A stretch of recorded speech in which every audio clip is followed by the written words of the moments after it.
પિટારામાંથી નીકળેલી આજની આ વાર્તાનું નામ છે તે બિલાડીનો વાંક છે. ચાલો વાર્તા શરૂ કરીએ. તે હોમવર્ક કેમ નથી કર્યું? મિસ, બધું તે બિલાડીનો વાંક છે.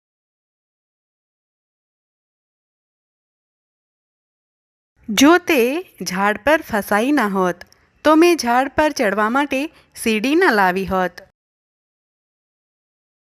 ચડવા માટે સીડી ઉપાડી ન હોત તો તેનું સમારકામ કરવું ન પડત. સમારકામ ના કર્યું હોત તો નાનકી જાગી ન હોત.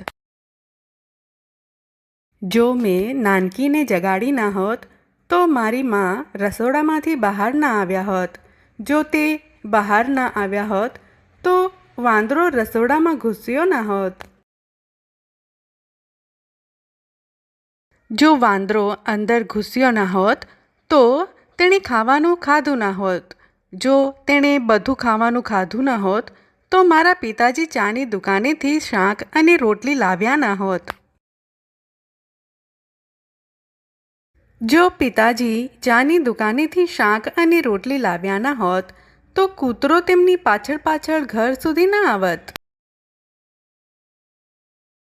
જો કૂતરો તેમની પાછળ પાછળ આવ્યો ન હોત તો તેણે મારું હોમવર્ક ખાધું ન હોત. તો તારો કહેવાનો મતલબ છે કૂતરો તારું હોમવર્ક ખાઈ ગયો? હા મેમ, બધું તે બિલાડીનો વાંક છે. બાળકો, તમને આ વાર્તા કેવી લાગી? મજા આવી ને? આવી જ બીજી મજેદાર વાર્તાઓ સાથે ફરી મળીશું. ત્યાં સુધી આવજો. આવી જ બીજી મજેદાર વાર્તાઓ સાંભળવા માટે આ QR કોડ સ્કેન કરો